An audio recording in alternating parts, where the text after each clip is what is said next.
Alhamdulillahilladzi arsala rasulahu bil huda wa dinil haqq liyudhhirahu 'ala dini kullihi wa kafa billahi shahida.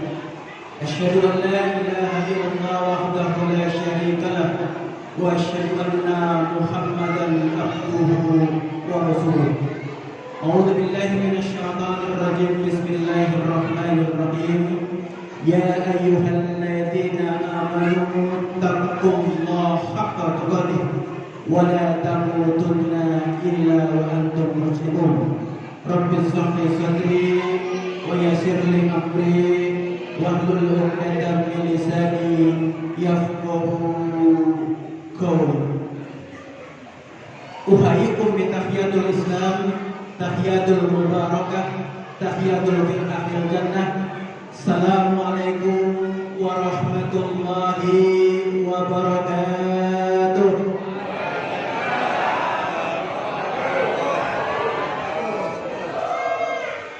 Kewajiban seorang muslim yang terbesar ketika salam datang kepadanya adalah membalas salam, dan itu hukumnya wajib.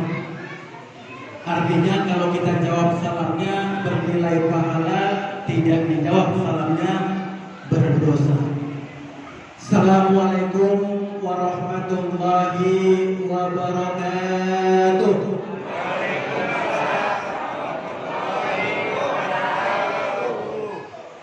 Di dalam salam ada 3 keutamaan yang Allah berikan kepada kita. Dengan salam Allah berikan kemuliaan kepada kita. Apa itu? Dengan salam Allah berikan keselamatan. Dengan salam Allah berikan rahmat. Dengan salam Allah berikan berkah. Semoga kita semua diberikan oleh Allah 3 keutamaan tadi. Assalamualaikum warahmatullahi wabarakatuh.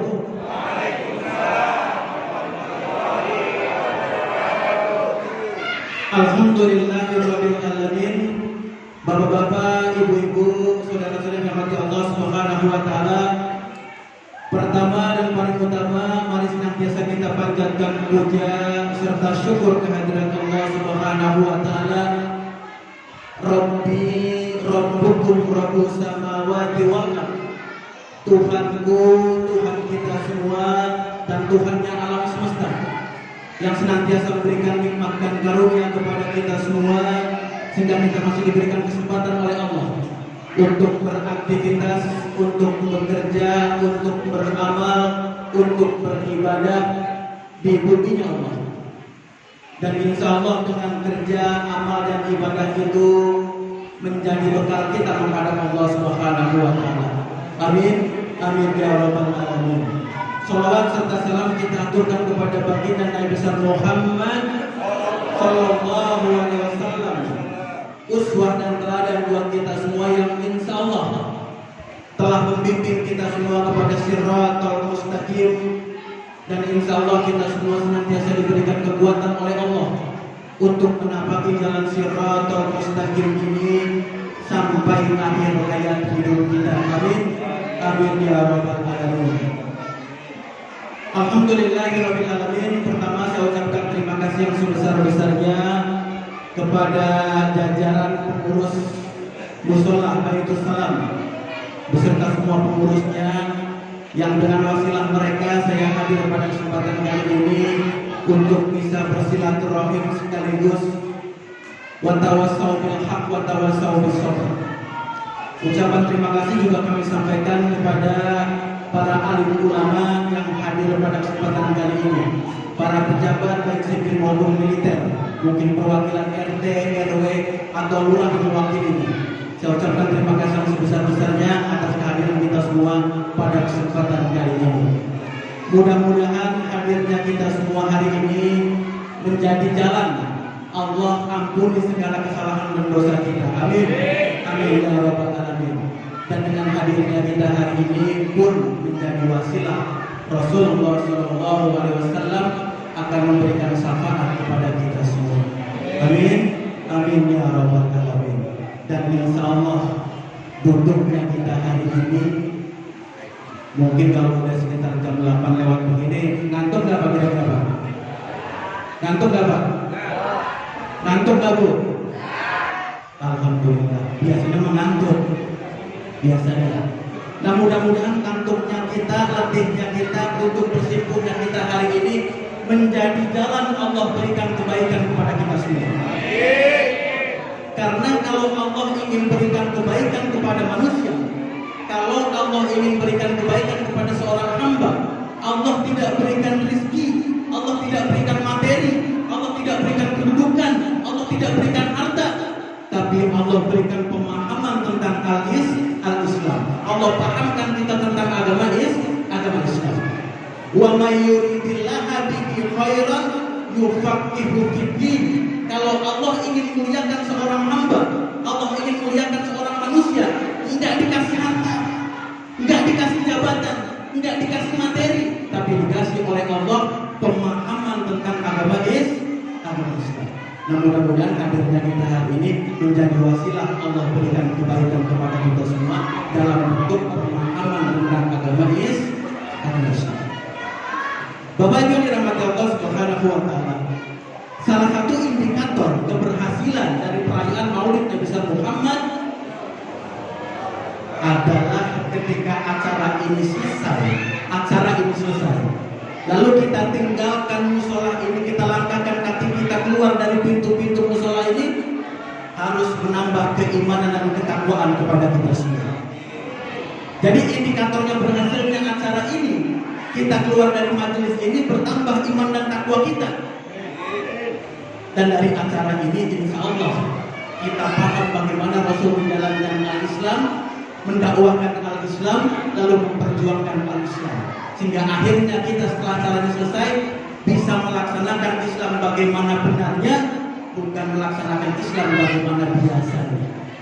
Saya ulangi lagi, selesai acara ini kita harapkan kita semua jamaah yang hadir di sini bisa menjalankan Islam bagaimana benarnya, bukan menjalankan Islam bagaimana biasanya. Ini penting karena berapa banyak orang ngaji di sana kemari, tarbiyah di sana kemari, taklim di sana kemari, yang dia dapat apa? Sekedar ikut-ikutan saja. Ilmu tidak diamalkan, ilmu tidak diimplementasikan. Pada saatnya ketika ilmu kita dapat, kita jalankan. Nah itulah cara kita menjalankan Islam. Bapak Ibu yang dirahmati Allah Subhanahu wa taala, hari ini kita memperingati kelahiran manusia agung, manusia pilihan, manusia besar yang dia dibesarkan oleh Allah. Karena berapa banyak hari ini orang besar karena harta, orang besar karena jabatan, orang besar karena materi. Ketika materinya hilang, hilang kebesarannya. Kedudukannya hilang kebesarannya. Tapi Muhammad dibesarkan oleh Allah, oleh Zat yang Maha Besar. Kalau Allah sudah besarkan Muhammad, maka tidak ada satu manusia pun yang sanggup untuk merendahkannya. Dan sebaliknya, kalau Allah rendahkan manusia, maka tidak ada satu manusia pun yang bisa meninggikan manusia tersebut. Maka Rasulullah SAW dibesarkan oleh Zat yang Maha Besar. Nah hari ini kita akan pelajari bagaimana kehidupan Rasulullah. Karena sejatinya orang-orang beriman itu baru disebut dia beriman. Dia cinta kepada Allah, dia beriman kepada Allah kalau dia mengikuti Rasulullah Sallallahu Alaihi Wasallam. Qul in kuntum tuhibbunallaha fattabi'uni yuhibbukumullah yaghfir lakum dzunubakum wallahu ghafurur rahim. Qul, katakan Muhammad, jika mereka semua cinta kepada aku, fattabi'uni, maka ikuti. Siapa yang ikuti? Ikuti Rasul.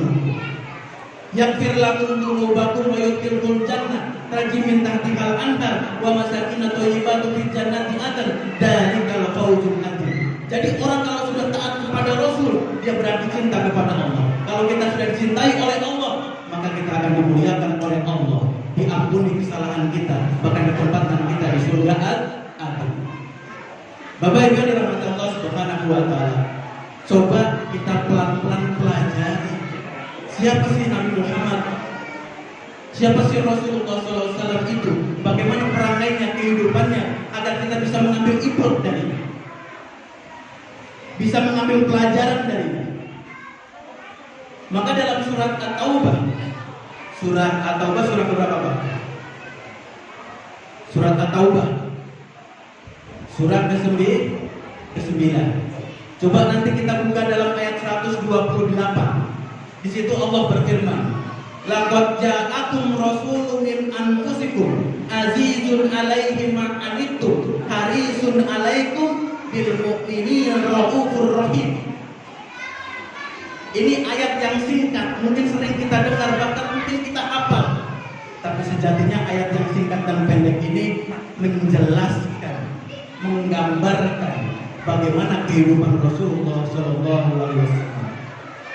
Ayat yang singkat ini mengajarkan, menjelaskan kepada kita semua bagaimana Rasul menjalankan Islam, bagaimana Rasul mendakwahkan Islam, bagaimana Rasul memperjuangkan Islam. Laqad ja'akum rasulun min anfusikum azizun 'alaihi ma 'anittum harisun 'alaikum bil mu'minina raufur rahim. Laqad ja'akum rasulun min anfusikum, kata Allah, sungguh aku telah utus utusanku, Rasulku Muhammad, min anfusikum, dari kalangan kalian sendiri. Jadi Muhammad diutus oleh Allah sebagai Rasul dari kalangan kita sendiri. Maksudnya apa kira-kira? Min anfusikum, dari kalangan kita sendiri. Kita ini apa nih? Malaikat atau manusia kira-kira? Kita ini malaikat atau manusia? Kita ini manusia atau jin? Kita manusia. Maka ketika Allah mengatakan min anfusikum, memberi isyarat kepada kita sejatinya Muhammad itu cuma seorang manusia dari kalangan kita sendiri. Kita makan, beliau pun makan. Kita minum, beliau pun minum. Kita berumah tangga, beliau pun berumah tangga. Kita punya anak, dia pun punya anak. Kita ke pasar, dia pun ke pasar. Kita tidur, dia pun tidur. Dia seorang manusia. Maka konsekuensinya kalau Muhammad Rasulullah utusan Allah dihadirkan dalam bentuk manusia, maka konsekuensinya semua yang dilakukan oleh Rasulullah bisa dicontoh oleh kita sebagai manusia. Karena andai kata Rasulullah diutus oleh Allah dari kalangan jin, bisa nggak dicontoh kira-kira?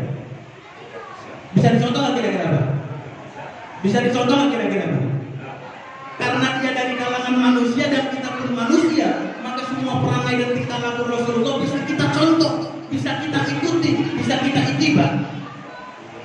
Karena dia dari kalangan manusia. Laqad ja'akum rasulun min anfusikum azizun 'alaihi ma 'anittum. Jadi Allah mengutus Rasulnya itu dari kalangan manusia, dari kalangan kalian sendiri.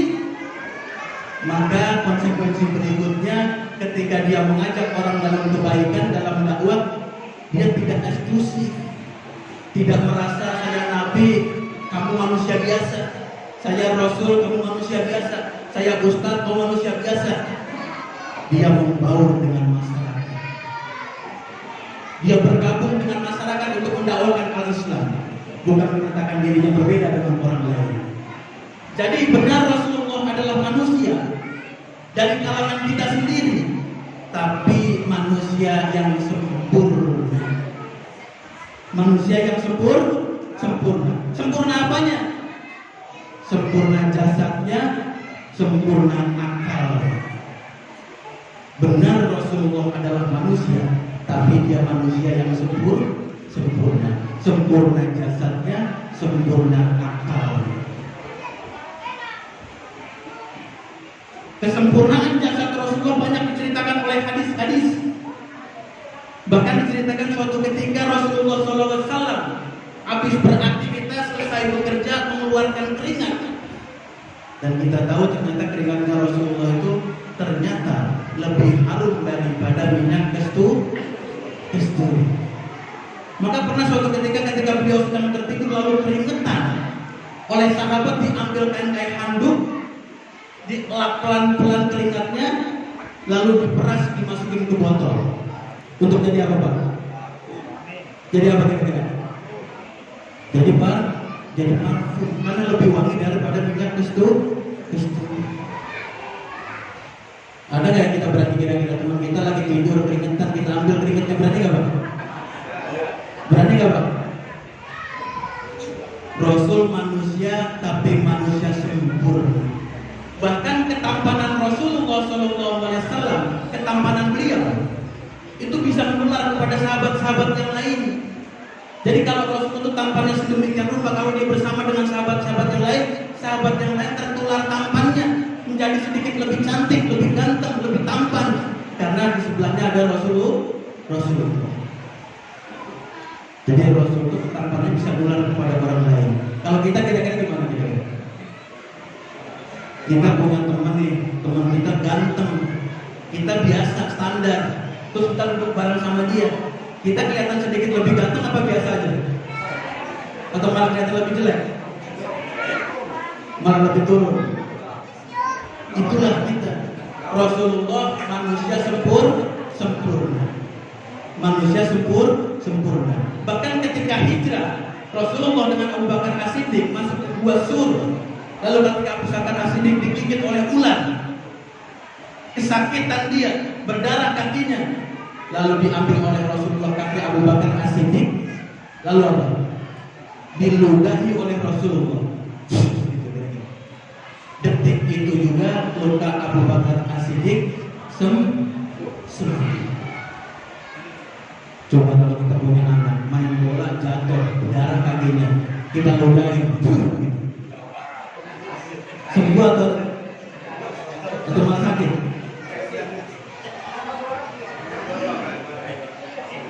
Jadi Rasulullah manusia benar tapi manusia sempurna. Akal Rasulullah SAW begitu sempurna, begitu tinggi. Pernah ketika perjanjian Hudaybiyah, ketika Rasul dengan 10.000 pasukan umat Islam ingin bukan hijrah, untuk umroh dan haji dari Madinah ke Mekah. Lalu ditahanlah oleh kafir Quraisy di satu tempat yang namanya Hudaybiyah. Rasul dan para sahabat dilarang untuk haji dan umroh. Bahkan pada saat itu dipaksa untuk menandatangani perjanjian gencatan senjata. Pengen umroh, pengen haji dilarang, malah suruh bikin perjanjian perdamaian. Maka para sahabat tidak bisa menerima, karena posisi umat Islam pada saat itu bukan dalam keadaan terjepit, bukan dalam keadaan kalah, bukan dalam keadaan lemah.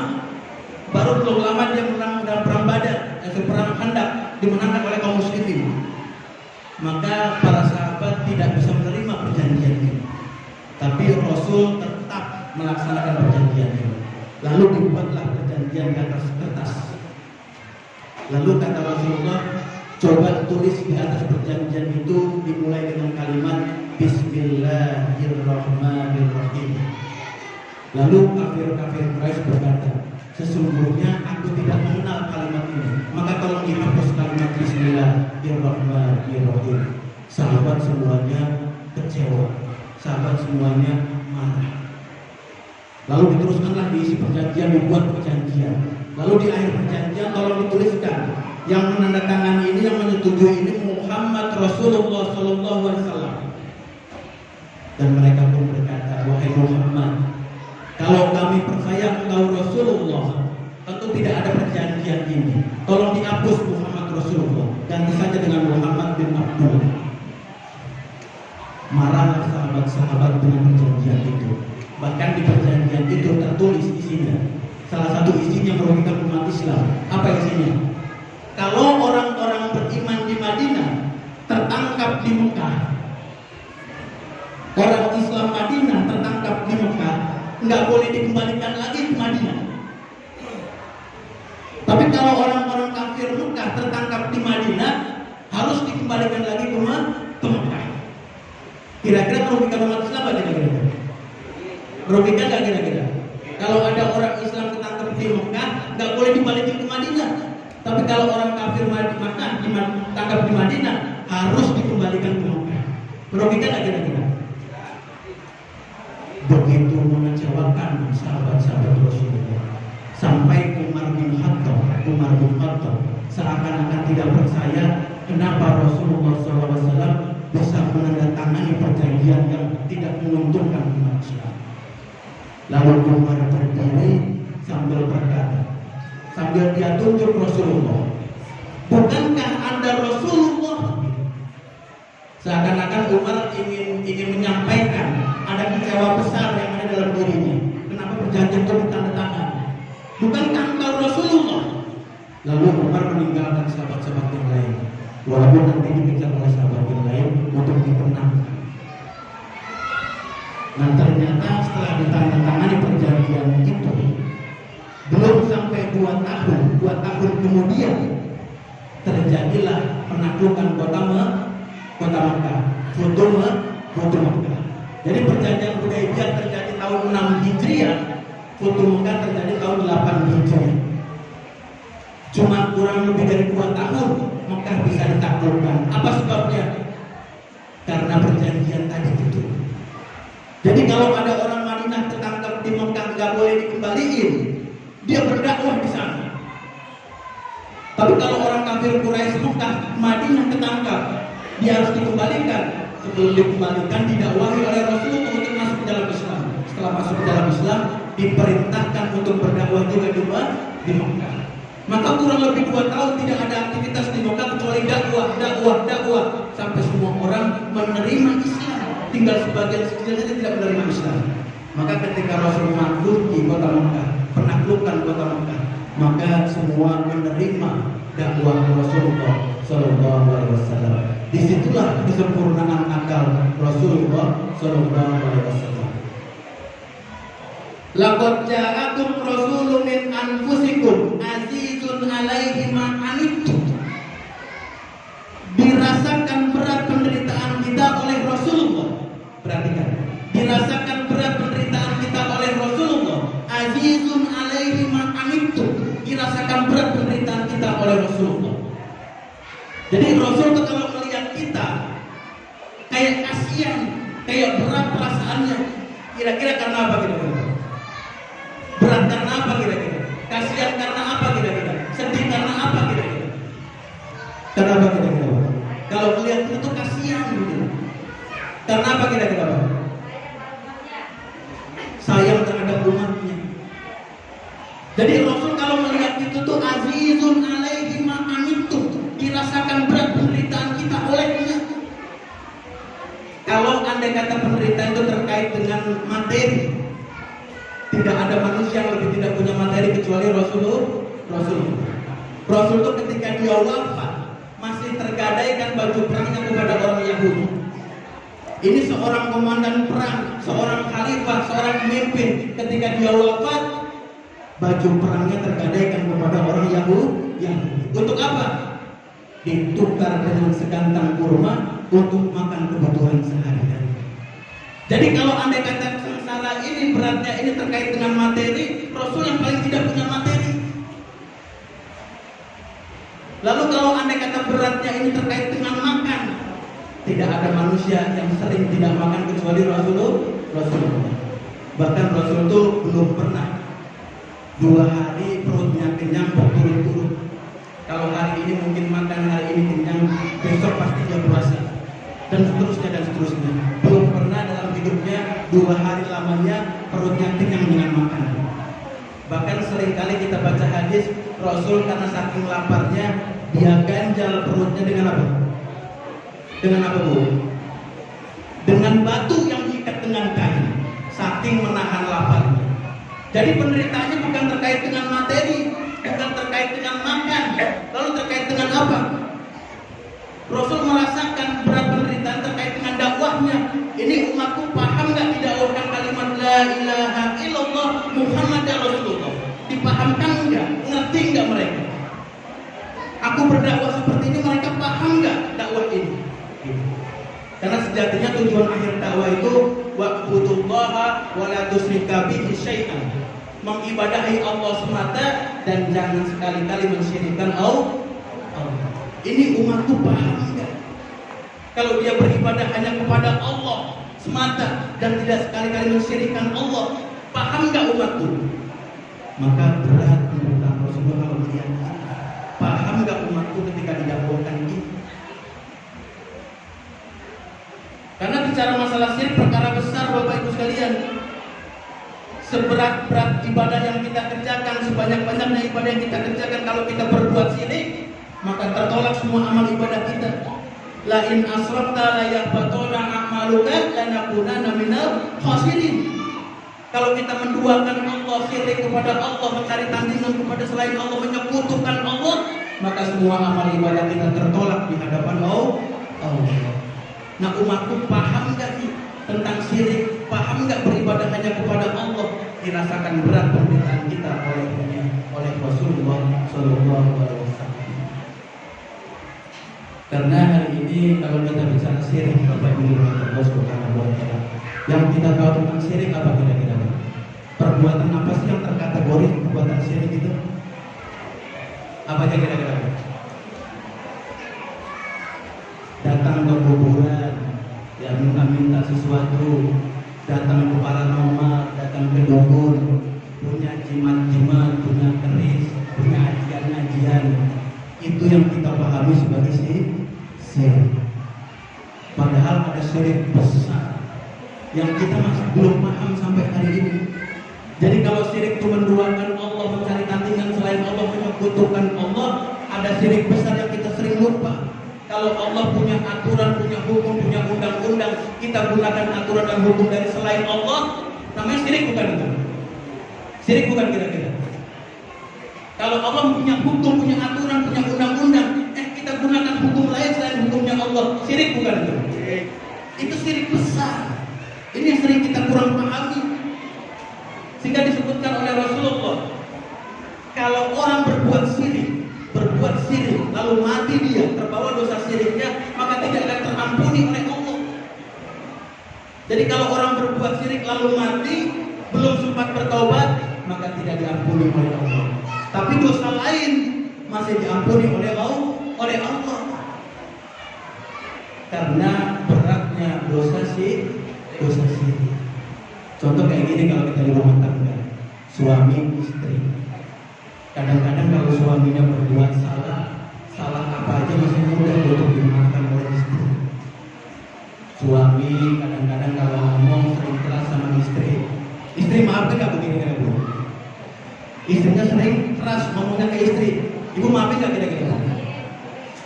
Kalau suami kadang-kadang pergi ke tempat nggak pernah izin, kadang-kadang dimaafkan nggak Bu kira-kira? Maafin nggak Bu? Kalau suami kerja kasih nafkah kurang, masih dimaafin nggak kira-kira Bu? Hah? Maafin nggak Bu? Ada nggak maafin ya?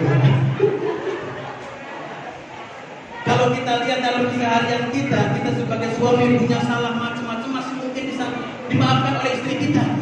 Tapi kalau kita sudah berbuat syirik, mencari tandingan selain istri kita, menduakan istri kita, berselingkuh kepada selain istri kita, dimaafin nggak kira-kira Bu? Hah? Dia berbuat syirik Bu, menduakan ibu, mencari tandingan selain ibu, dimaafin nggak kira-kira Bu?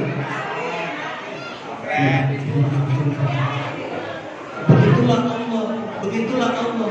Kalau kita sebagai hambanya berbuat salah, berbuat khilaf, berbuat maksiat, selain syirik Allah masih maafkan. Tapi kalau sudah berbuat syirik, menduakan Allah, menyekutukan Allah, mencari tandingan selain Allah, menduakan Allah, berselingkuh kepada selain Allah, Allah tidak pernah maafkan. Nah, ini yang dirasakan berat oleh Rasulullah. Azizun alaihi ma anittum, dirasakan berat penderitaan kita olehnya. Lalu azizun alaihi ma anittum, harisun alaikum. Apa artinya? Rasul itu sangat berkeinginan, sangat punya harapan, sangat punya kemauan yang keras agar kita beriman. Jadi Rasul ketika dia berdakwah enggak mengharapkan amplop, enggak mengharapkan popularitas, enggak mengharapkan jabatan, enggak mengharapkan materi. Yang dia inginkan ketika dia berdakwah, orang itu paham tentang keimanan, lalu dia beriman. Harisun alaikum, sangat berkeinginan kita untuk masuk ke dalam Islam. Jadi Rasul ketika berdakwah itu bukan pengen mendapatkan kekayaan, dapatkan popularitas, dapatkan materi. Jadi Rasul, suaranya jelas nggak Bu? Jadi Rasul ketika dia berdakwah tidak ada target yang dia kejar kecuali agar kita beriman. Bukan untuk tujuan yang lain, bukan dapat amplop, bukan, agar kita beriman kepada Allah dan Rasulnya. Jadi harisun alaikum, dia sangat berkeinginan agar kita beriman. Karena apa? Karena bahagia tidak bahagianya manusia tergantung bahagia tidak bahagianya seseorang tergantung iman. Manusia sukses atau tidak sukses tergantung iman. Orang bahagia tidak bahagia tergantung iman. Orang mulia tidak mulia tergantung iman. Maka iman penting buat kita semua. Bahkan kalau kita melihat di diri kita manusia ya, itu terbagi atas dua kelompok diri kita nih. Ada jasad, ada ruh. Ada jasad, ada ruh. Yang paling penting yang mana bu? Jasadnya atau ruhnya kira-kira? Jasad atau ruh? Manusia, setiap manusia ada dua komponen. Ada jasadnya, ada ruhnya. Mana yang penting buat kita? Mana yang penting buat kita? Kalau harus pilih di antara dua pilihan itu. Pilih jasad atau ruh? Jawaban kita ruh. Coba perhatikan. Kalau orang diambil nyawanya oleh Allah, dicabut nyawanya oleh Allah, lalu dimandikan jenazahnya, dipotong mayitnya, dibawa ke liang lahat, dipendam di bawah tanah, 1 hari, 2 hari, 3 hari, dimakanlah jasad kita oleh ulat-ulat, lalu sampailah tinggal tulang-tulang. Pertanyaan sekarang, yang tinggal di tanah itu jasad apa ruh? Rohnya kemana bu? Rohnya kembali kepada Allah. Kenapa dia kembali kepada Allah? Karena dia membawa iman. Jadi benar antara jasad dengan ruh, yang penting ruh. Karena di situ ada iman. Kalau jasad ini buat Allah mudah, walaupun sudah hancur lebur dimakan tanah, kalau Allah ingin hidupkan tinggal innama amruhu idza arada syai'an ayyaqula lahu kun fayakun. Kalau Allah berkeinginan hidupkan manusia mudah, kun fayakun. Jadi maka jadilah. Jadi badan kita nanti kalau udah mati, temannya belatung, temannya ulat, temannya tanah. Yang kembali kepada Allah adalah ruh yang membawa iman. Nah jawaban kita tadi udah betul. Di antara jasad dan ruh yang penting adalah ruh. Tapi pertanyaannya sekarang, sudah benarkah dalam kehidupan sehari-hari yang kita prioritaskan adalah ruh kita? Sudah belum bu? Sudah belum pak? Jangan-jangan selama ini 1 hari 24 jam yang kita urus masih jasad. Bangun tidur, ngapain bisa kita dulu?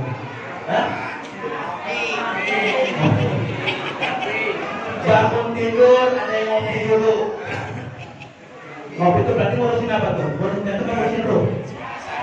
Ngurusin jasad. Habis ngopi, masuk ke kamar mandi, dia bersihkan badannya. Itu ngurusin apa? Ngurusin jasad lagi. Habis mandi selesai, dikeringin pakai anduk, pakai baju. Ngurusin apa itu? Jasad. Lalu dia berangkat kerja, pulang kerja kadang-kadang masih ada waktu dia fitness atau ke salon. Ngurusin apa itu? Jasad. Jadi benar jawaban kita ruh yang paling penting. Tapi faktanya dalam kehidupan sehari-hari kita masih mementingkan jasad kita. Pada jasad kita yang paling penting adalah ruh. Karena dalam ruh itu ada iman. Bahkan saking pentingnya iman, kalau ibu jalan di jalan yang gelap, malam-malam jam 2 dini hari, entah habis ke pasar, habis belanja, atau habis keperluan, pas lagi jalan di jalan yang gelap, ada begal menghadang kita, 2 orang, 3 orang, pakai golok dia. Lalu dia bertanya kepada kita, pilih harta atau nyawa?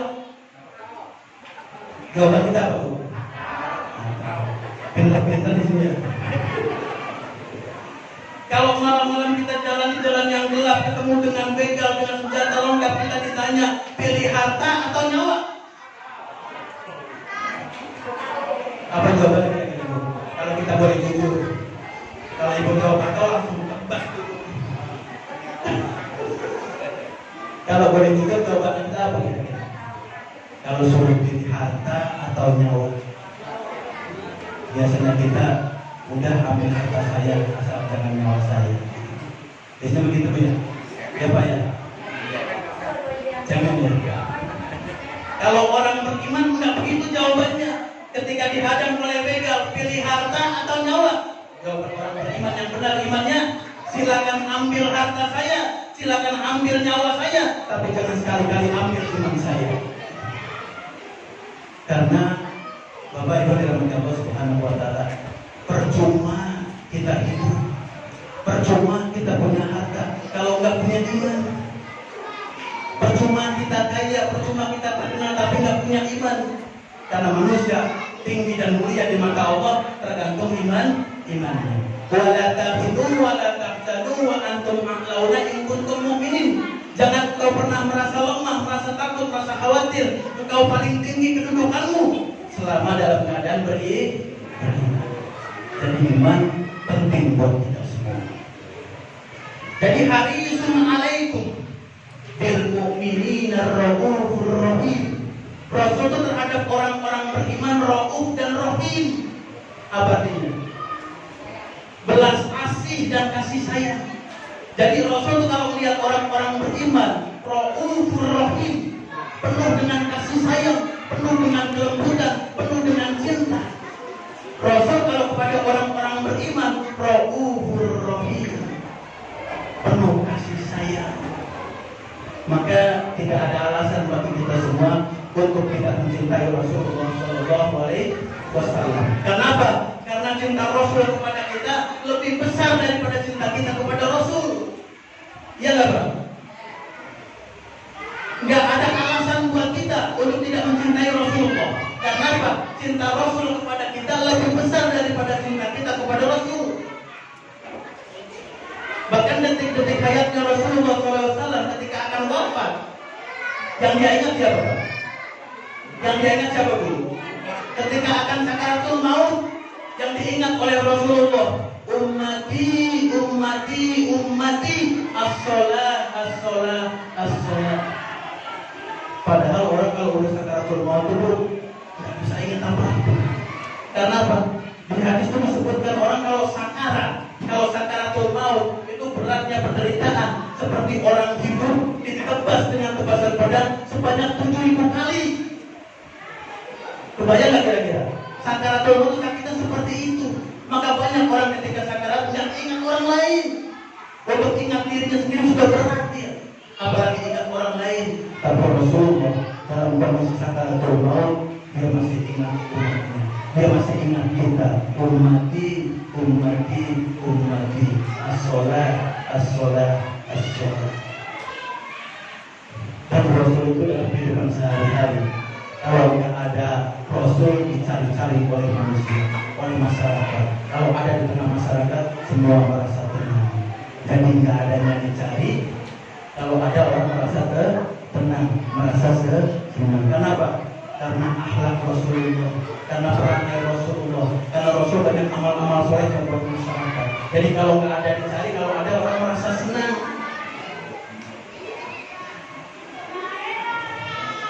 Maka wajar 1400 tahun yang lalu sudah wafat Rasul kita, Muhammad sudah wafat, Nabi sudah wafat, tapi sampai hari ini jutaan umatnya, jemaat manusia mengenangnya, memperingatinya, menghormatinya, merayakannya, bukti cinta kita kepada Rasulullah. Maka orang kalau di masyarakat banyak aktivitas, banyak amalnya, banyak bantu orang lain, orang pun senang dengan kita. Begitulah Rasulullah. Jangan terbalik kita mengaku sebagai pengikut Rasulullah, tapi akhlaknya, tapi amalnya tidak sejalan dengan Rasulullah. Rasul ketika di masyarakat banyak manfaatnya buat orang lain, hingga sampai hari ini kita pun masih mengenang dia. Bahkan pernah ada Bapak Ibu Allah Subhanahu wa taala di daerah Tangerang, ada orang meninggal Pak, ada orang meninggal Bu. Saya kasih dia ke sana, melayang ke sana. Meninggal kira-kira sekitar jam 11 lah, jam 10, jam 11. Dapat kabar si fulan meninggal. Lalu saya hampir rumahnya, saya tasbih ke situ. Sudah dibungkus dengan kain kafan, lalu saya bacakan doa-doa dan bacakan ayat Al-Quran di situ. 5 menit, 10 menit, 20 menit, saya belum bisa pulang. Setengah jam, 45 menit, saya juga belum bisa pulang. 1 jam, baru 1 jam setengah saya bisa keluar dari rumah itu. Tahu sebabnya? Ternyata itu mayat nggak ada yang nungguin. Kerabatnya nggak ada, cuma 1 orang, anaknya kecil saja. Jadi ketika kita melayat, nggak bisa kita keluar sampai ada orang lain layat lagi, lalu gantian dengan kita keluar.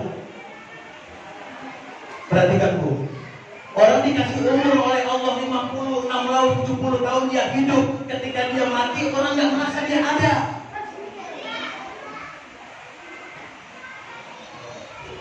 Jadi jangan sampai kita hidup di masyarakat seperti ini dia. Diberikan umur oleh Allah 60, 70, 30 tahun dan seterusnya. Lalu diwafatkan kita oleh Allah. Detik itu orang lupa kalau kita pernah hidup di lingkungan sini. Itu karena apa kira-kira? Karena amal kita, kebaikan kita tidak banyak buat masyarakat. Jadi orang lupa terhadap kita. Umurnya 70 tahun pas meninggal orang lupa dia. Yang dia ingat cuma 3 kalimat saja, 3 baris kalimat saja. Apa itu? Si fulan binti si fulan lahir tanggal sekian, wafat tanggal sekian. Yang lainnya dia lupa. Kalau orang ini pernah 70 tahun hidup di sini, maka jangan sampai kita merasa sebagai pengikut Muhammad, tapi akhlak kita, perbuatan kita berseberangan dengan akhlak Rasulullah SAW. Rasulullah di masyarakat kalau nggak ada dicari, kalau ada semua senang, semua bahagia, semua tenang. Karena ada Rasulullah. Jadi azizun alaihi ma anittum harisun alaikum bil mu'minina raufur rahim. Jadi ayat ini menjelaskan kepada kita semua bagaimana Rasulullah beraktivitas, bagaimana menjalankan Islam, memperjuangkan Islam, mendakwahkan Islam. Jam berapa sekarang, Pak? Terus, Bu. Lanjut, Pak. Sampai jam berapa? 11. Tanggung amat. Jam 1 mau. Jam 1 kuat? Saya nggak kuat, Bu. Jam berapa sekarang? Jam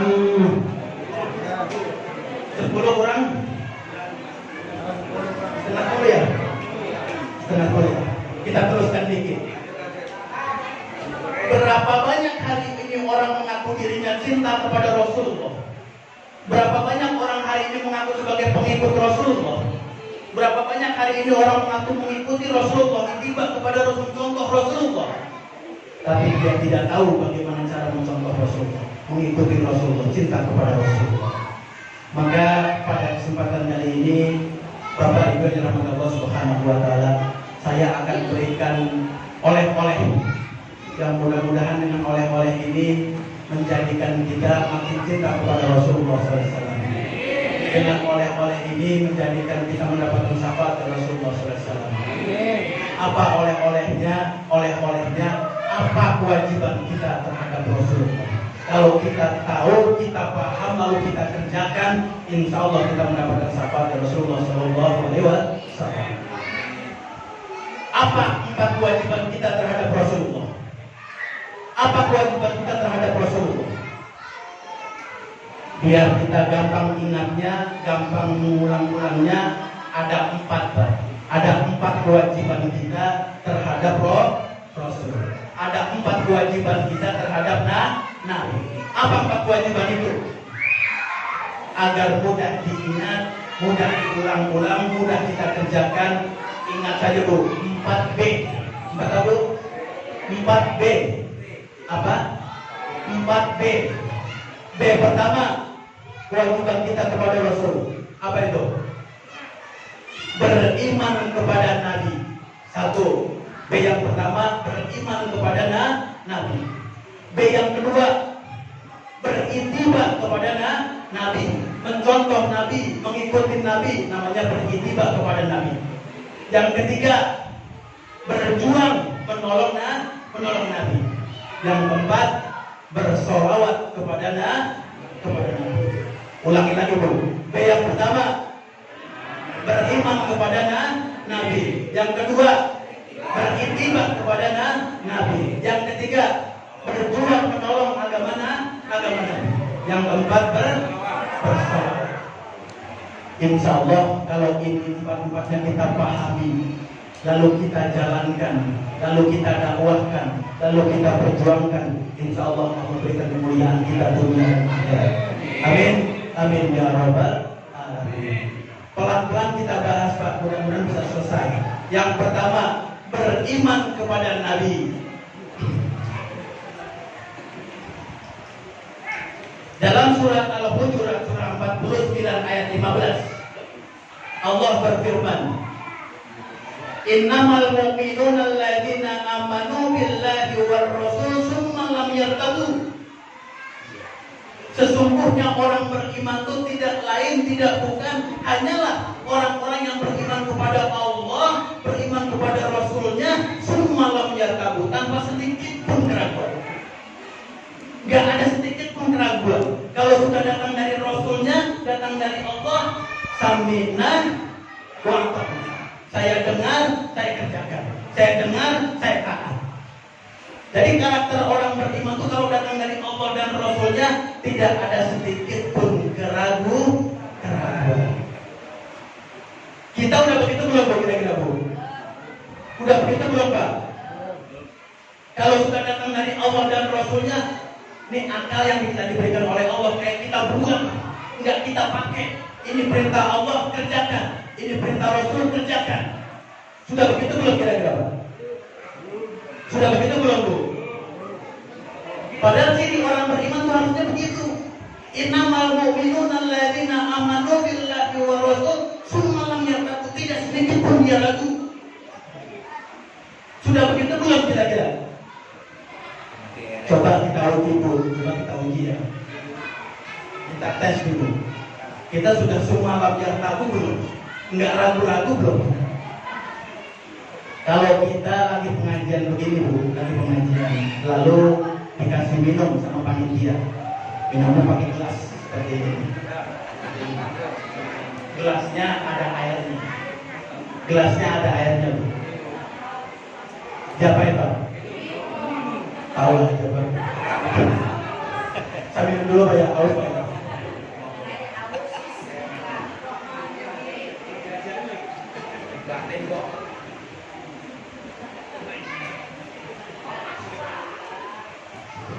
Kita mau mengetes nih, apakah kita sudah masuk orang-orang yang beriman?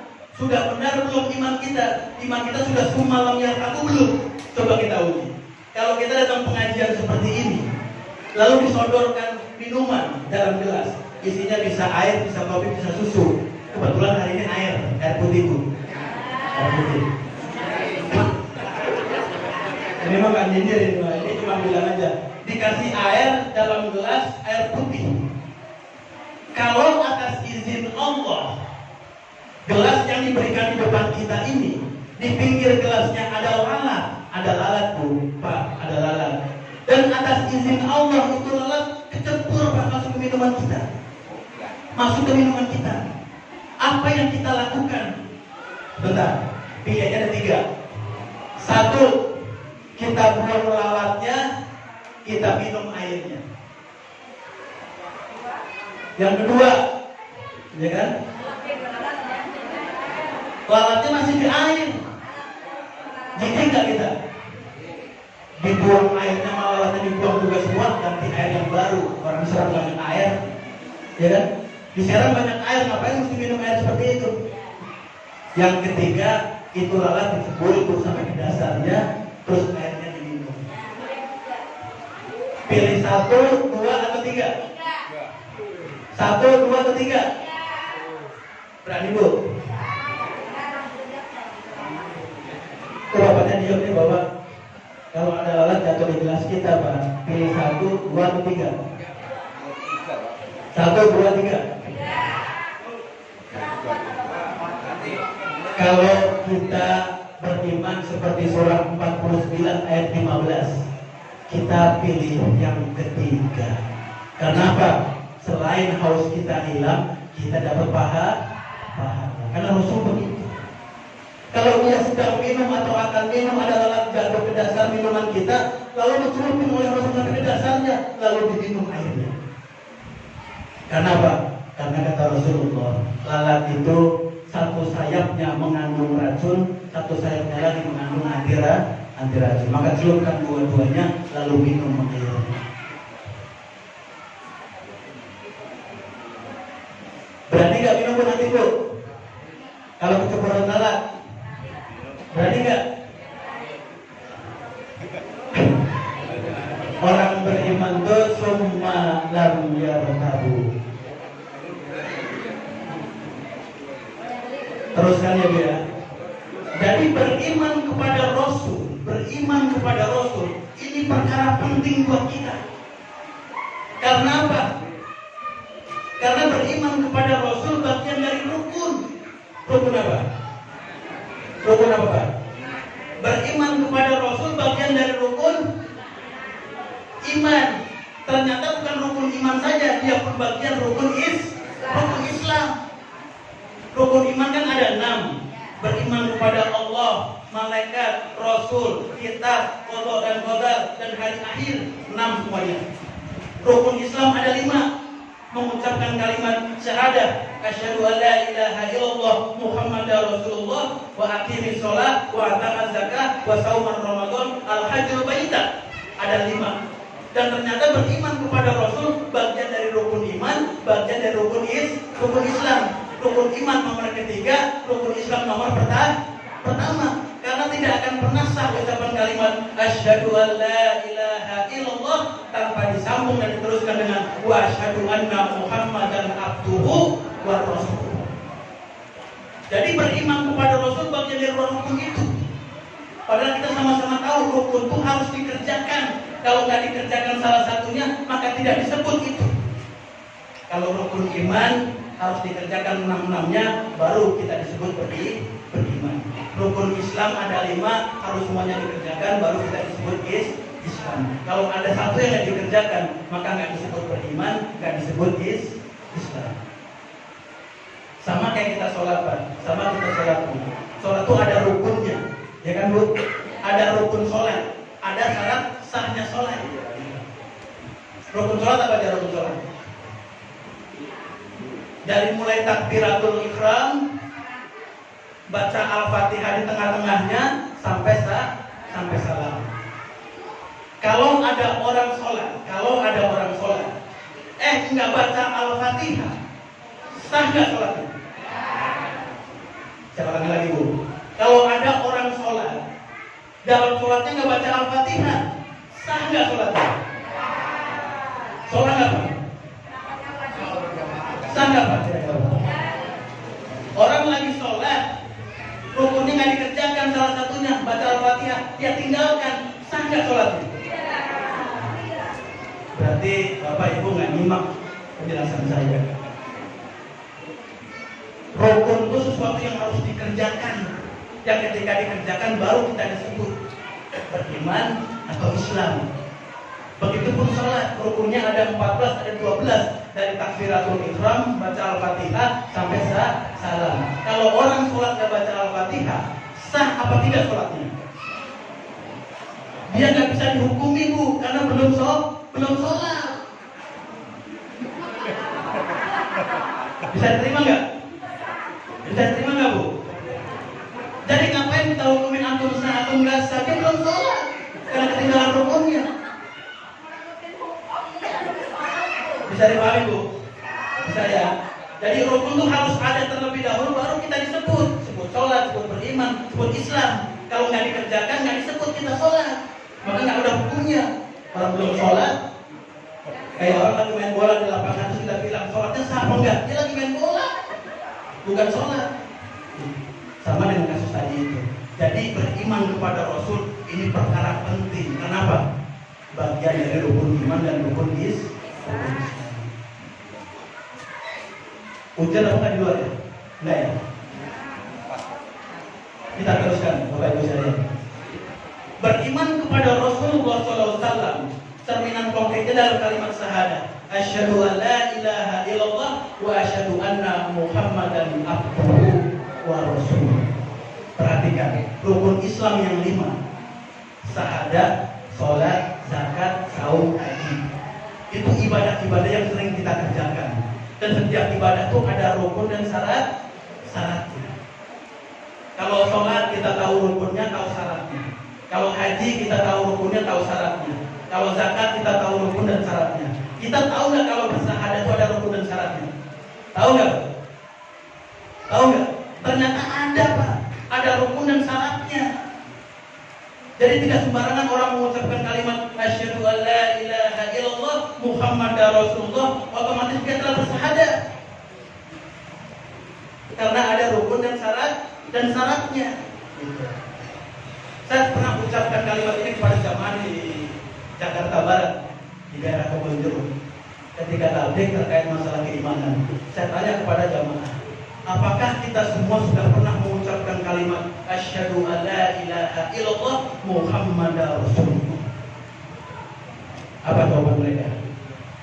Mereka serempak mengatakan, sudah ya Ustaz, kami sudah mengucapkan kalimat asyhadu an la ilaha illallah Muhammadar Rasulullah. Kira-kira jawaban jamaah itu benar nggak kira-kira? Benar nggak kira-kira, Bu? Dia bilang sudah mengucapkan kalimat itu, kalimat syahadat itu. Padahal kalimat syahadat itu ada rukunnya, ada syaratnya.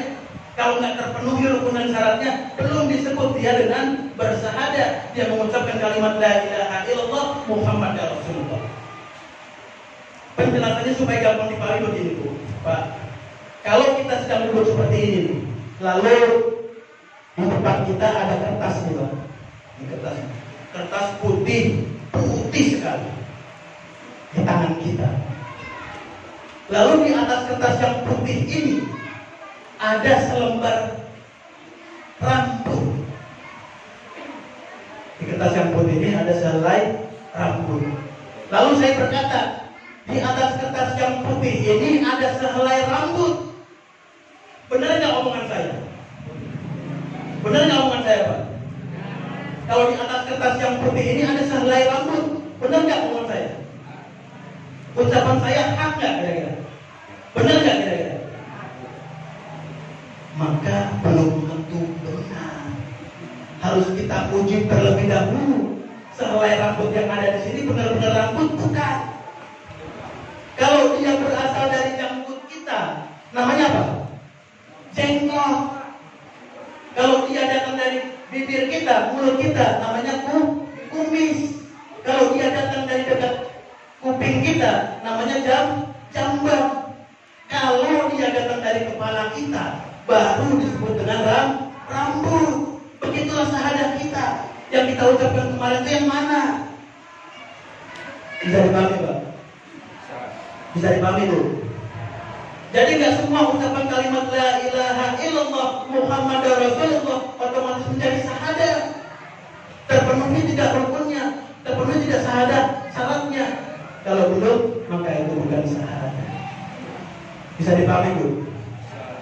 Bisa dipahami, Pak, ya?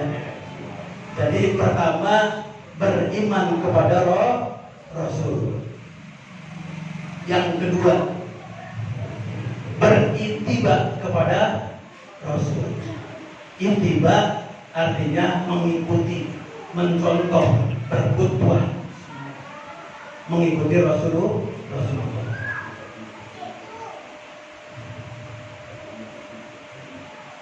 Tadi dalam surah Al-Imran ayat 31 sudah kita dinyatakan, kalau kita merasa cinta kepada Allah, maka wajib atas kita untuk mengikuti Rasul. Dengan kita mengikuti Rasul, Allah akan ampuni kesalahan kita dan Allah akan berikan jalan kepada kita. Kalau kita cinta kepada Allah, syaratnya mengikuti Rasul. Rasul itu semua tingkah lakunya, perangainya, bahkan diamnya disebut dengan sunnah. Jadi semua aktivitas Rasulullah biasa dikerjakan oleh Rasulullah, baik aktivitas dia, bicara dia, bahkan takbiriyah dia, diamnya dia, persetujuannya dia adalah sunnah. Jadi sunnah itu adalah kebiasaan Rasul. Jadi kalau ada bapak-bapak, laki-laki, suami bangun tidur ngerokok, terus habis mandi ngerokok, habis sarapan ngerokok, berangkat kerja di perjalanan ngerokok, sampai di kantor, di pabrik ngerokok lagi, pulang sampai rumah ngerokok lagi. Maka rokok itu sunnah. Bisa bangun? Bisa bangun? Bisa paham Pak? Paham nggak? Karena segala kebiasaan Rasulullah adalah sunnah. Maka kalau kebiasaan kita adalah merokok, maka rokok adalah sunnah. Tapi bukan sunnah Rasul. Sunnah siapa? Sunnah kita. Gitu. Jadi sunnah itu segala kebiasaan yang kita lakukan itu disebut dengan sunnah. Dan menjalankan sunnah itu harus totalitas, harus menyeluruh, harus semuanya. Jangan pilih-pilih yang enaknya kita kerjakan, yang nggak enaknya ditinggalkan. Karena Allah berpesan, ya ayyuhalladzina amanu udkhulu fis-silmi kafah wa la tattabi'u khutuwati syaitan innahu lakum aduwwun mubin.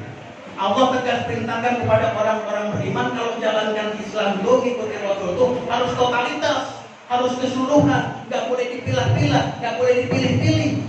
Kalau kita pilih-pilih mana yang kita kerjakan, mana yang kita tinggalkan, kita telah mengikuti langkah-langkah setan. Itu ayatnya begitu. Wala tatabi'u khutuwati syaitan innahu lakum aduwwun mubin. Dan sungguh setan itu musuh yang nyata bagi kita semua. Jadi menjalankan sunnah nggak boleh pilih-pilih.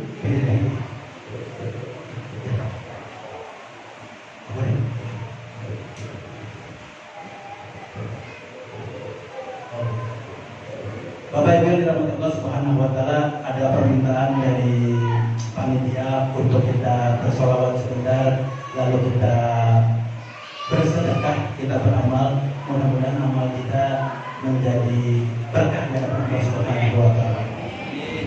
Ya Rabbi bil Mustafa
Tadi uang yang kita masukkan Bu ke sorban atau ke kotak-kotak yang tadi beredar itu sejatinya burhan.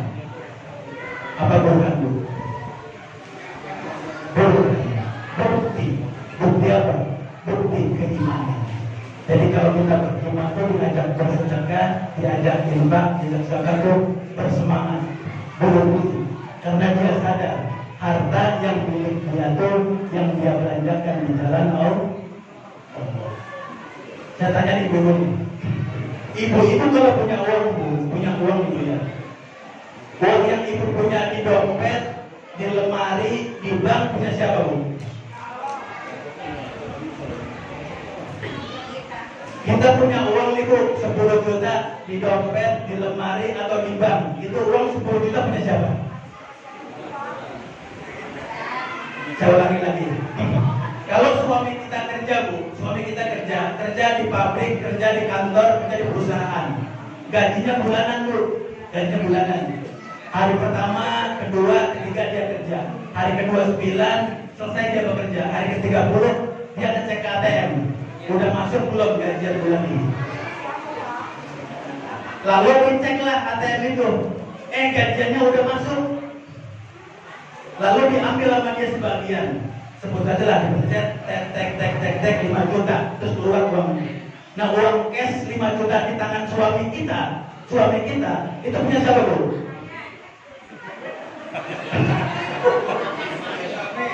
Suami itu kerja, dapat uang, diambil sebagian 5 juta nih. Ini punya siapa Bu? Punya siapa? Ini suami kita nih Bu, suami kita kerja dapat uang cash 5 juta punya siapa Bu?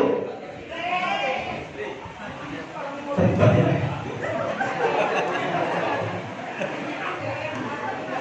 Padahal kalau kita melihat penjelasan Allah dan Rasulnya, semua harta materi punya siapa? Punya Allah dan Rasulnya. Jadi dulu para sahabat pernah bertanya, ya Rasulullah, kalau kami punya harta, punya uang, punya materi itu punya siapa? Maka kata Rasulullah, itu punya Allah dan Rasul. Lalu kalau itu punya Allah dan Rasulnya, punya kita yang mana Bu? Yang mana Bu? Kalau semua harta uang milik Allah, yang punya kita yang mana kira-kira? Yang tadi kotak lewat kita masukin dulu. Kotaknya lewat dari seng, kotaknya pun kita masukin uang kita, bunyi kenceleng. Itu yang menjadi diri kita. Berapa itu Bu?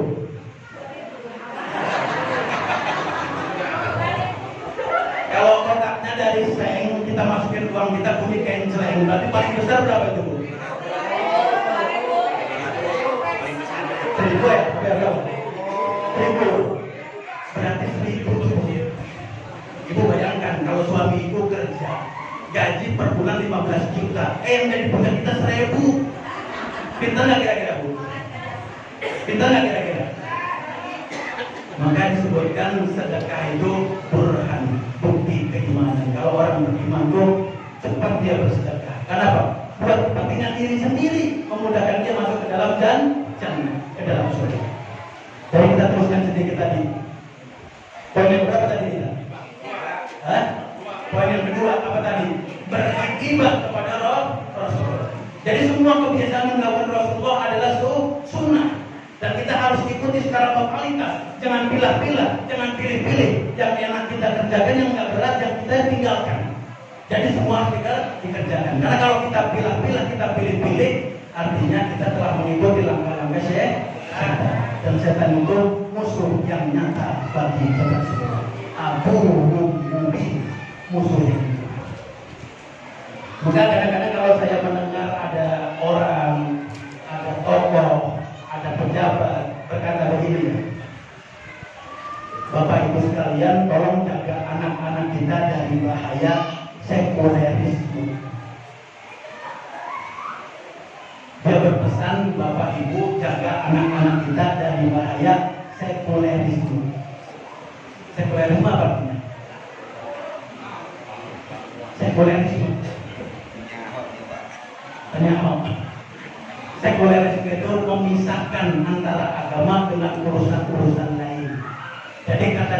Kalau urusan agama itu tempatnya cuma di masjid, di musola, dan dibawa kemana-mana lagi. Itu namanya sekuler.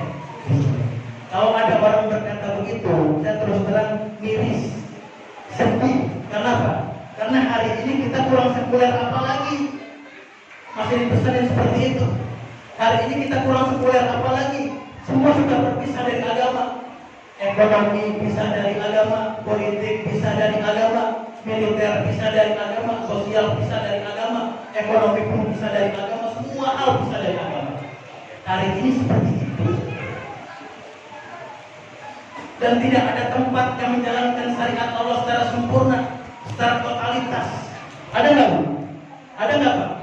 Tempat wilayah menjalankan syariat Islam secara penuh? Belum ada. Paling kalau kita coba mau lihat nih kira-kira nih bekas-bekas syariat Islam diterapkan itu di mana? Pada masyarakat kita nih. Di mana syariat Islam itu masih ada kelihatan bau-baunya, ada atmosfernya, ada bekasnya. Di mana kira-kira? Di mana kira-kira, Pak? Itu Islam diterapkan lah kira-kira walaupun nggak sempurna, tapi ada bekasnya di situ. Di mana kira-kira? Di masjid sama di musola. Di tempat lain udah nggak ada. Coba kita lihat, kalau orang masuk ke dalam masjid, perempuan laki-laki dipisah, dihijab, dibatasi agar tidak dipilih, tidak bercampur. Ya kan? Orang masuk ke dalam masjid, semua tutup aurat. Kan syariat itu ya. Semua tutup aurat, laki-lakinya pakai gamis, pakai rokok, pakai sarung, pakai celana, pakai peci. Perempuan juga begitu, pakai gamis, pakai mukena. Jadi mukena itu pakaian sarung wanita. Itu perintah Allah seperti itu, pakaian seperti itu. Cuma kadang-kadang kita masuk masjid pakai mukena, keluar masjid mukenanya dibuka. Dan di dalam masjid itu terlihat nuansa Islaminya. Pernah ada nggak jamaah wanita ibu-ibu protes? Sekali-kali jangan yang azan tuh laki-laki terus, gantian kami. Ada nggak? Ada nggak? Emansipasi. Dari tahun kapan sampai kapan kau yang azan yang komat laki-laki terus, kamu juga pengen azan dan komat, ada nggak kira-kira? Atau sekali-kali kami lah wanita-wanita jadi imam, ada nggak seperti begitu? Ada nggak, Pak? Nggak ada. Tinggal di masjid yang ada bekas-bekasnya. Bahkan di masjid itu kalau kita lihat, salah satu sistem kepemimpinan yang paling sah itu di masjid. Kalau di luar sana itu orang jadi pemimpin, rebutan nggak kira-kira? Di luar sana tuh untuk jadi pemimpin rebutan nggak? Rebutan. Apa saja dia korbankan, jual rumah, jual sawah, jual harga diri dia kerjakan untuk mendapatkan kepemimpinan. Bahkan berdusta, janji palsu dia kerjakan untuk mendapatkan pemimpinan. Tapi di masjid syariat Islam tegak di dalamnya. Coba kalau orang pengen pilih jadi pemimpin imam masjid, pengen kalatin orang berjamaah jadi imam, ada nggak yang rebutan, Bu? Ada yang rebutan? Saya duluan, ada nggak begitu? Nggak ada. Yang ada kebalikan. Saling duluan, silakan Pak. Yang muda dulu, yang tua, Pak silakan jadi imam. Kata yang tua, saya emang tua, bacaan saya nggak bagus. RT aja muda ada dari pesantren, silakan. Apa kata pesantren? Saya dari pesantren, tapi nggak pernah jadi imam. Apalagi imam bapak, belum pernah grogi saya. Bapak aja deh, terus dorong. Nanti kelihatan ada orang masuk dikit pakai sorban, pakai peci, pakai gamis. Nah ini nih imam kita. Tapi apa kata dia? Maaf Pak, sorban saya, peci saya juga dipinjemin sama orang. Jadi dorong-dorongan jadi imam. Silakan. Yang jadi imam siapa? Yang banyak kedorong. Ya enggak? Tapi di luar sana untuk jadi pemimpin rebutan, Pak. Apa saja dikorbankan. Tahu nggak alasannya? Kenapa di luar sana begitu, di dalam masjid begini dalam imam? Tahu nggak bedanya? Karena apa kira-kira? Kenapa untuk jadi pemimpin di luar sana orang rebutan, gontok-gontokan, berantem, tapi di masjid pada tawadu. Silakan. Kira-kira kenapa begini? Kira-kira kenapa? Naam, karena nggak ada uangnya. Kalau di luar uangnya banyak maka dia rebutan. Coba saja nih habis acara ini ya. Kalau nanti kita selesai, PKM coba kumpul hari ini, kumpul di kami semua, bikin surat, bikin memo, bikin pemberitahuan. Bersama ini kami sebagai pengurus Musyawarah Waalaikumsalam menyatakan efektif mulai besok hari apa? Hari Minggu tanggal 17 Oktober mulai jam 12.00 setiap sholat 5 waktu, satu sholatnya imam akan dibayar 100 juta rupiah. Demikian pemberitahuan DKM Masjid. Wassalam. Bapak tempel di masyarakat, kantor RW, kantor RT, kantor rumah. Apa yang terjadi kira-kira? Apa yang terjadi kira-kira? Waktu sholat belum masuk, yang imam pasang spanduk, tempel. Pilih saya, pilih saya, pilih saya. Gitu. Tempelnya. Azan berkumandang, serangan fajar. Kasih golong, pilih saya, pilih saya, pilih saya. Gitu. Bahwa tidak selesai, rebutan bulat. Karena ada uang. Nah begitulah kita menjalankan itibar kita kepada Rasulullah. Totalitas kita mengikuti Rasulullah. Bukan perkara-perkara yang kecil saja kita kerjakan, tapi perkara besar pun harus kita kerjakan. Perhatikan Bapak Ibu dan Bapak sekalian. Sunnah itu semua yang dilakukan oleh Rasulullah. Ada cara dia bicara, ada cara dia makan, ada cara dia berpakaian, ada cara dia berumah tangga, ada cara dia berjuang memperjuangkan Islam. Kira-kira sunnah yang paling tinggi yang mana kira-kira? Manjang jenggot sunnah, makan pakai tangan kanan sunnah, minum dengan 3 tegukan sunnah. Tapi Rasul pernah 64 kali perang dalam hidupnya sebagai Nabi dan Rasul. 64 kali perang untuk memperjuangkan agama Islam. Maka yang sunnah yang mana? Makan, minum, pakai gamis, jenggot, atau perjuangkan agama Islam? Sunnah yang paling besar memperjuangkan agama Islam. Tapi tidak pernah dicontoh oleh kita semua. Bagaimana Rasul berjuang menegakkan Islam? Yang kita diributkan sekarang janggut, gamis, isbal, itu saja yang disibukkan oleh kita. Padahal sunnah itu banyak. Jadi tadi pertama sunnah apa tadi pertama? Beriman kepada Rasul. Yang kedua, beriktibar kepada Rasul. Yang ketiga, berjuang menolong Rasul. Ternyata Bapak Ibu dan Bapak Subhanahu wa Ta'ala, orang beriman itu diwajibkan oleh Allah untuk menolong agama Allah. Ya ayyuhalladzina amanu in tansurullaha yansurkum wa yusabbit aqdamakum. Hai orang-orang beriman, jika engkau menolong agama Allah, Allah akan teguhkan kedudukan. Jadi orang beriman wajib menolong agama Allah. Itu sebabnya Rasul 23 tahun sebagai Nabi dan Rasul, 64 kali peperangan, 26 Ghazwah. Ghazwah itu perang yang dipimpin langsung oleh Rasul. 38 itu Sariyah, perang yang diperintahkan oleh Rasul, tapi Rasul tidak ikut. Itu namanya Sariyah. 64 peperangan Rasul dalam rangka perjuangan agama Allah, membela agama Allah. Maka kita pun sebagai pengikutnya harus mengorbankan apa yang kita punya untuk memperjuangkan agama Allah. Dan setiap perjuangan tidak bisa dikerjakan sendiri-sendiri.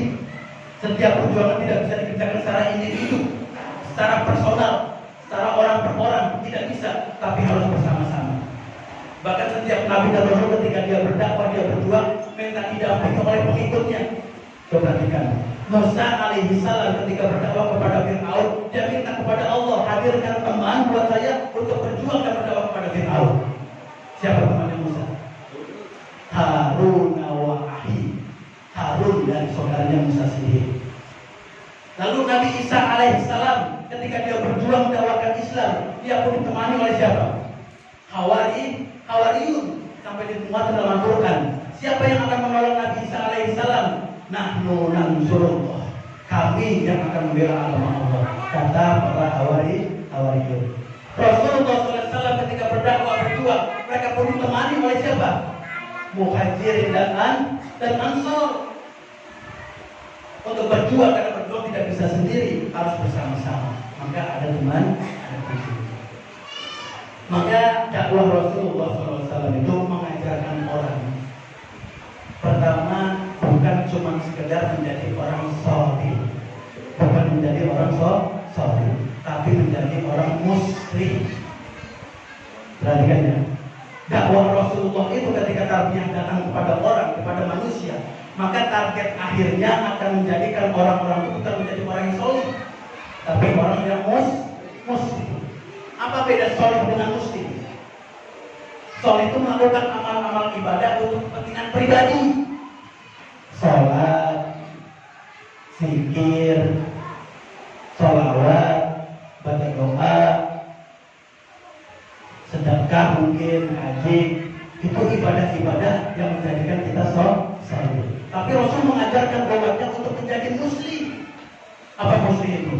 Dia pertama dia beribadah untuk kepentingan orang lain, untuk kepentingan masyarakat, untuk kepentingan agama Allah. Jadi orang ditarbiyah untuk menjadi muslim, bukan menjadi soleh. Nah hari ini kebanyakan kita sudah cukup merasa berislam kalau sudah melakukan amal-amal pribadi. Udah sholat, udah zakat, udah sahur, udah haji 2-3 kali, merasa kita udah paling Islam. Padahal tarbiyah Rasulullah itu menjadikan kita semua menjadi orang-orang yang muslim, yang berjuang untuk agama Allah. Jangan sampai kita kalah dengan binatang, maaf. Kita kalah dengan binatang, maaf.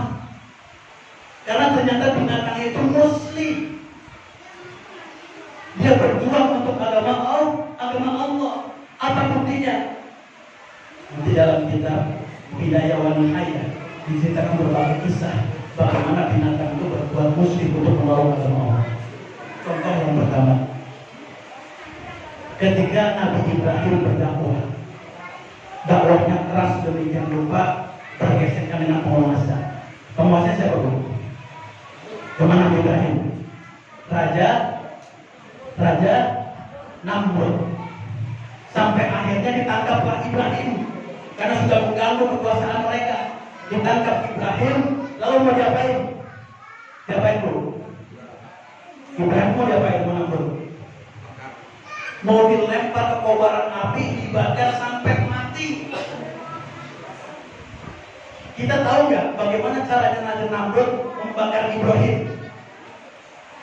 Ternyata Namrud perintahkan kepada semua warganya, rakyatnya, tolong mengumpulkan kayu bakar sebanyak-banyaknya, lalu serahkan kepada kerajaan. Jadi semua rakyatnya suruh cari kayu bakar, terus suruh setor ke kerajaan.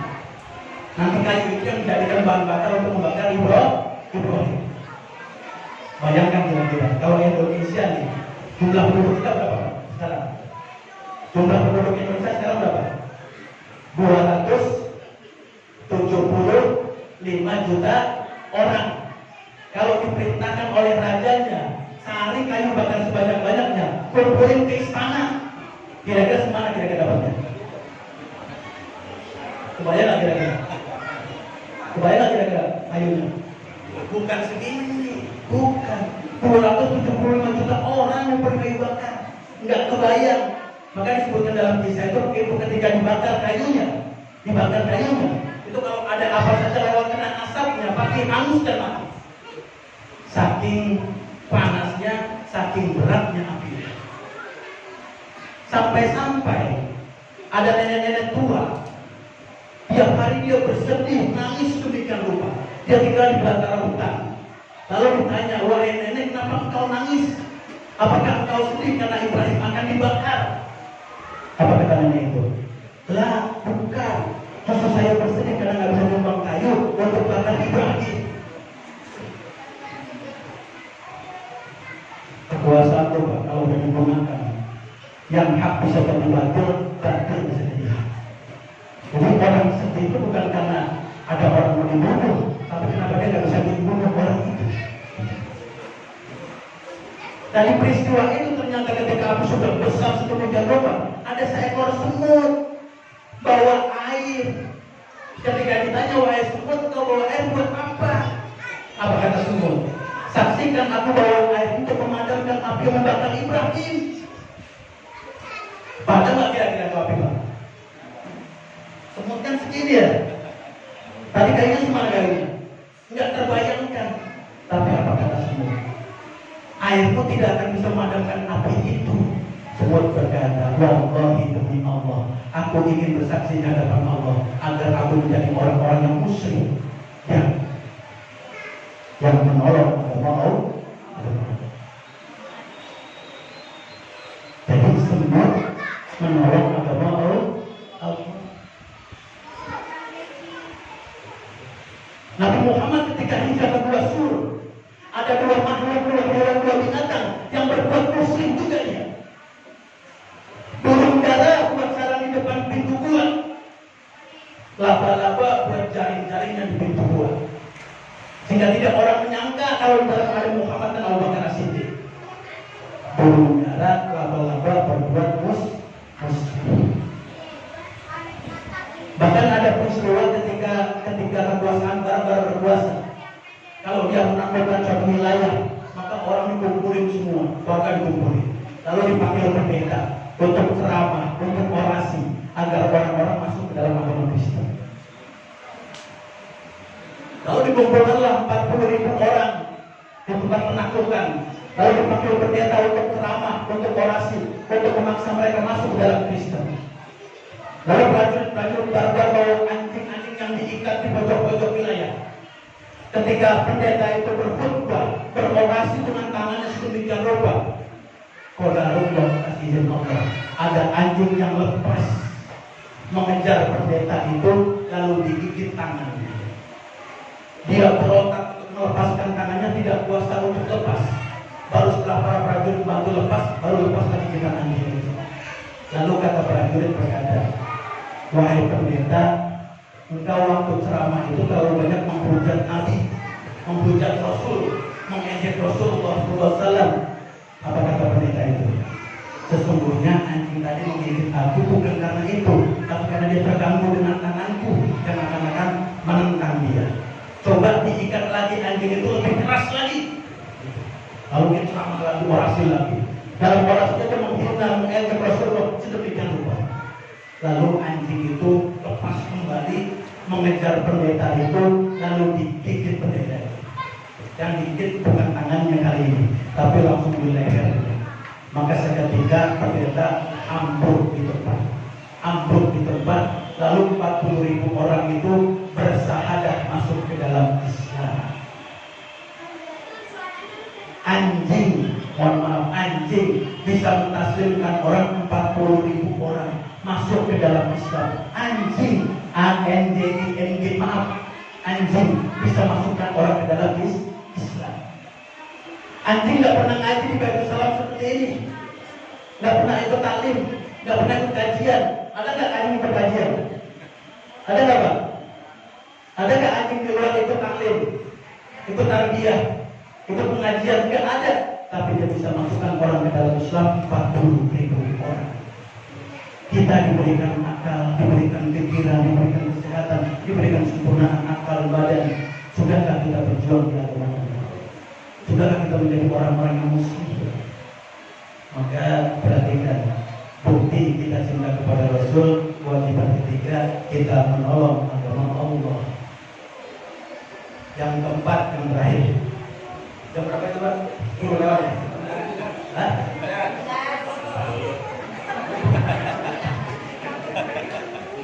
Kalau dari sini Mas 10 lewat ini. Satu lagi terakhir. Jadi setelah kita beriman kepada Nabi, beritibar kepada Nabi, menolong Nabi, maka yang keempat kita bersolawat kepada Nabi. Surah 33 ayat 56 yang kita sering dengar ketika khutbah Jumat. Inna Allaha wa malaikatahu yusholluna 'alan nabi ya ayyuhalladzina amanu shollu 'alaihi wa sallimu taslima. Perhatikan ayat ini. Inna Allaha wa malaikatahu yusholluna 'alan nabi.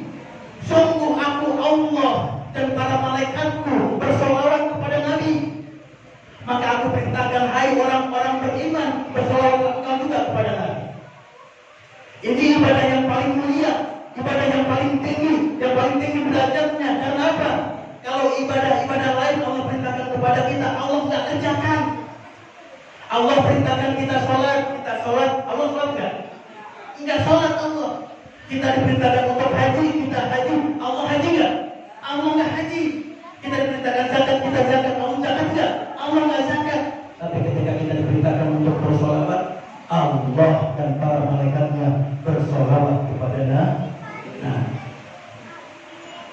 Ini ibadah yang mulia. Maka ketika kita dengar nama Muhammad bersolat Sallallahu Alaihi Wasallam, paling sedikit minimal Allahumma sholli alaihi Muhammad, paling sedikit. Banyak bacaan surat kita bisa belajar. Jadi sholawat itu ibadah mulia, ibadah tinggi.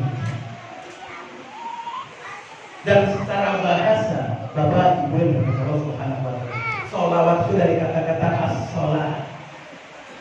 Sholawat berasal dari kata as-sholat, yang artinya terhubung, tersambung, terkoneksi dengan Rasulullah. Jadi orang itu kalau bersolawat seharusnya dia terkoneksi dengan Rasulullah, tersambung dengan Rasulullah, terhubung dengan Rasulullah. Karena dari kata sholat yang artinya berhubungan, terhubung, terkoneksi. Maka semua aktivitas kita harusnya mencontoh apa yang dilakukan oleh Rasulullah. Nah hari ini kebanyakan kita bersolawat itu baru tahu cara baca solawatnya, belum tahu hakikatnya. Jadi tangan lagi ya, sekali lagi. Hari ini kita baru bisa mengucapkan solawat, belum tahu hakikatnya solawat itu. Sekali lagi, hari ini kita lebih banyak tahu cara mengucapkan solawat seperti apa, tapi tidak tahu hakikatnya. Sama seperti tadi, kalau saya ambil kertas ini, Pak. Kertas ini. Terus di kertas ini ada tulisan, Pak. Tulisannya M-A-K-A-N. Apa bacanya, Bu? M-A-K-A-N, makan. Lalu kita taruh di kertas di depan kita baca tuh kertas. Makan, makan, makan, makan, makan, makan. Saya bisa nggak mengucapkan kalimat makan? Bisa nggak? Bisa, tadi udah ucapin. Tapi kita sedang makan nggak kira-kira? Belum. Karena makan itu apa? Memasukkan sesuatu ke mulut kita lewat kerongkongan kita, tersimpan di lambung, itu namanya makan. Jadi kalau baru kita sebut makan, makan, makan, makan, kita baru mengucapkan makan tapi belum makan. Ya bro? Ya enggak? Allahumma sholli ala Muhammad, Allahumma sholli ala Muhammad. Itu lafaz sholawat. Tapi belum tentu kita bersolawat kepada Nabi. Gitu. Bisa dipahami ya? Hari ini baru bisa mengucapkan lafaznya, tapi belum terhubung kita dengan Nabi. Maka perhatikan tadi ayat 33, ayat 56, surat Al-Ahzab ayat 56. Ketika Allah mendeklarasikan dirinya dan malaikat bersolawat kepada Nabi, maka orang beriman diwajibkan diperintahkan terhadap dua perintah. Apa perintah tadi? Dua perintah. Inna Allah wa malaikatahu yusholluna 'alan nabi ya ayyuhalladzina amanu shollu 'alaihi wa sallimu taslima. Dua perintahnya buat orang beriman. Pertama, shollu, bersolawatlah kalian. Yang kedua, wa sallimu taslima. Sebagian jumhur ulama menafsirkan wa sallimu taslima itu mengucapkan pengataan, perbuatan, penghormatan kepada Rasulullah. Jadi ucapan penghormatan kepada Rasul. Sebagian ulama mengatakan wasallimu taslima itu seperti aslimu taslam. Ini kalimat yang diungkapkan oleh Rasulullah, diucapkan oleh Rasul ketika dia berdakwah kepada siapa saja. Siapa saja ditemui oleh Rasulullah, Rasul berkata aslimu taslam, aslimu taslam, aslimu taslam. Masuklah engkau ke dalam Islam, kerjakan Islam, tunduk patuh kepada Islam, engkau akan selamat. Jadi di ayat tadi diperintahkan dua untuk bersolawat dan wasallimu taslima. Artinya salim taslam, aslim taslam. Masuklah engkau ke dalam Islam, engkau Islam. Jadi Bapak Ibu dan Allah Subhanahu wa Ta'ala, empat hal tadi itu kalau kita pahami, kita kerjakan, kita dakwahkan, kita perjuangkan, insya Allah menjadi jalan kita dicintai oleh Allah. Menjadi jalan kita juga dimudahkan oleh Allah masuk ke dalam jannah. Amin. Amin. Ya Rabbal Alamin. Bapak Ibu dirahmati Allah Subhanahu wa Ta'ala, sudah jam 10 lewat 15 kalau tidak salah. Jadi sudah lebih dari 1 jam. Takutnya kalau terlalu banyak sukar untuk kita terima semuanya. Mudah-mudahan sampai yang singkat ini, yang sederhana ini bisa kita pahami bersama-sama. Tapi yang terpenting setelah itu kita kerjakan semampu kita. Sehingga mudah-mudahan Allah menjadikan keberkahan buat kita semua. Amin. Amin ya rabbal alamin. Yang hak datang dari Allah, kelemahan, kekurangan, hilaf dan salah datang dari saya pribadi. Akhirul da'wana alhamdulillahi rabbil alamin. Jazakumullahu khairan. Assalamualaikum warahmatullahi wabarakatuh.